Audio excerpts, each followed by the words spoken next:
Hi everyone, Tim Myers here, Senior Sourcing Specialist for Ingersoll Rand. I'm going to walk through Career Builder Recruitment Edge. This is a new series for sourcing lab videos, just as a place, central point and place for everyone to go to in case you want to develop your sourcing skills, run through a training. All the information will be here on the YouTube page. All right, so Recruitment Edge. Recruitment Edge is the new social sourcing tool that Career Builder has given us. So to access it, you go to your regular Career Builder page, and then you go to search at the top, and you have Recruitment Edge. And Recruitment Edge is a more intuitive career builder. So it gives you not only email addresses and contact information of people currently out on the job board, obviously Career Builder, but it does give you email addresses, and it's kind of like the Chrome extensions that we've been working with, where you can find someone's contact info. Recruitment Edge gives you that ability as well. So first and foremost, you got your dashboard. So for everything here, you have your saved searches. So what I've done is I've done the searches that I do mostly. So I do these regularly. I'm going to save myself the time as to where I don't have to go back and create Boolean strings.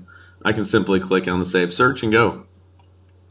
Favorite profiles. So as you're sorting through profiles, you can click favorite, and then that'll end up down here if you want to keep track of someone, or just highlight the profile so you don't forget about it for later. Recent searches, pretty self-explanatory there. And then folders. Folders is where I do a lot of my work. What these are is, as I'm running through the search, I don't even have to click on someone's resume. I can actually just save them to a folder, then go through and start looking through the resumes, and I'll pull them out of the folder if I don't like, or not if I don't like them, but if I don't feel like they're the right fit for what we're looking for. So I'll demonstrate that right now. And then you got hidden profiles. I've been recruiting in the same industry for, 11, 12 years now. So I know a lot of folks that maybe just aren't the right fit of what Ingersoll Rand is looking for. So to be able to hide profiles is a nice tool to have. So getting here, you have your basic search. You could do Boolean here. It's very intuitive. It does listen to what you say. City, state, obviously pretty self-explanatory.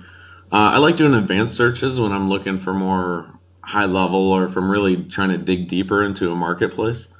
For example, I'll do all of our competitor searches in an area and not even put a title in there, maybe put HVAC or something like that, but not get too granular with it, just because people have different titles, or maybe the resume is kind of bland. So just by searching by company, it really gives me an edge to really make sure I'm not missing anyone in the marketplace. So we'll go ahead and get started here. Why don't we do HVAC technician? And by putting it in quotes, that's going to give me only people with HVAC technician in their profile. And we'll go with Chicago. And then we'll search.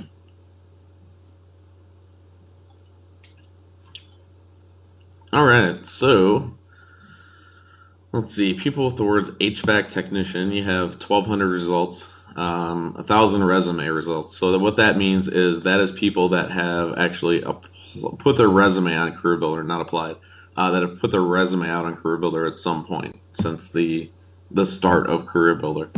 Social results is an aggregate tool where it goes to different job boards, it goes out to different marketplaces, and grabs social profiles. That's kind of neat because it gives you a little bit of a different look, and especially if you're looking for an HVAC technician, finding them in different places other than job boards is kind of tough at times. So really gives you a nice edge.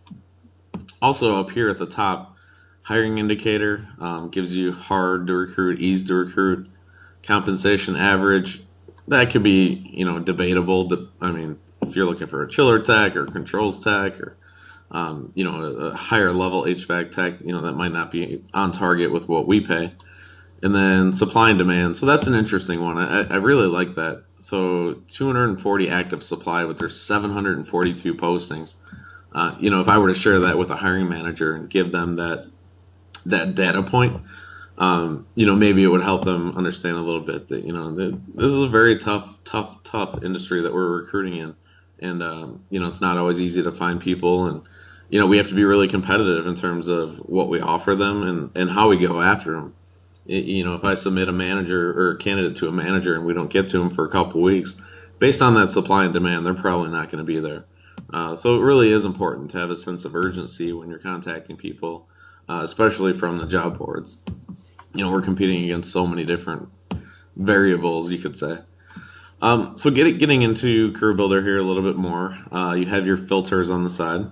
So you can exclude profiles that you've already viewed, which is a great tool.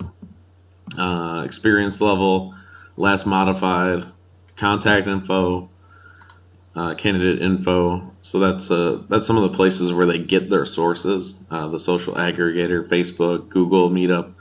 And what that is people will log into their Career Builder account by using their Facebook or by using Google, Meetup, etc.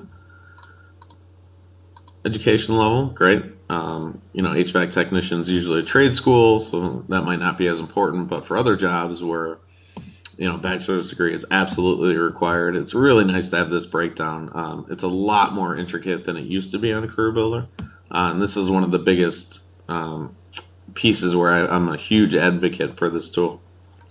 Location, we've already covered that. We're looking at Chicago. That's the majority of the cities. Again, all around Chicagoland, so that's pretty cut and dry. Employment, that's where they work. And then salary, again, I don't really get into salary too much. I want to talk to any candidate. I want to see what the market's paying. If they're too expensive or they're making more than we're willing to pay, that's absolutely fine. I'm actually curious about that as well. So going through this, you have the different options. So you can add this profile to your favorites where it saves it to your dashboard. You can add it to a folder, or you can hide the profile. You can also click into it, and that's going to give you a lot more detailed information. So it'll give you more about their job history and all their contact information.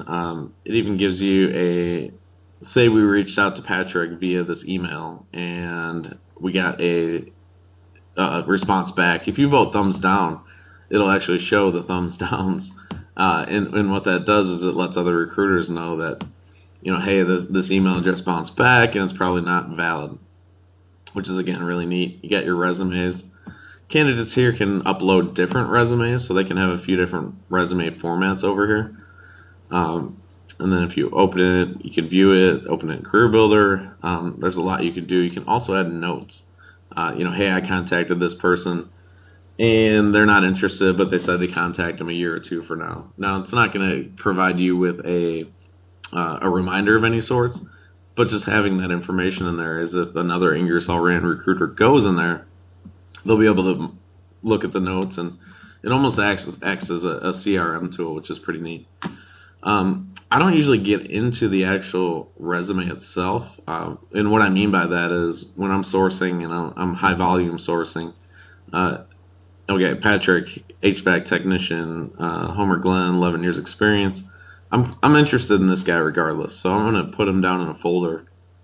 I already have a folder created, so I won't have to create another one. But if you do want to create one, it's really simple. All you do is type the folder name and then create and save. They make everything very, very easy.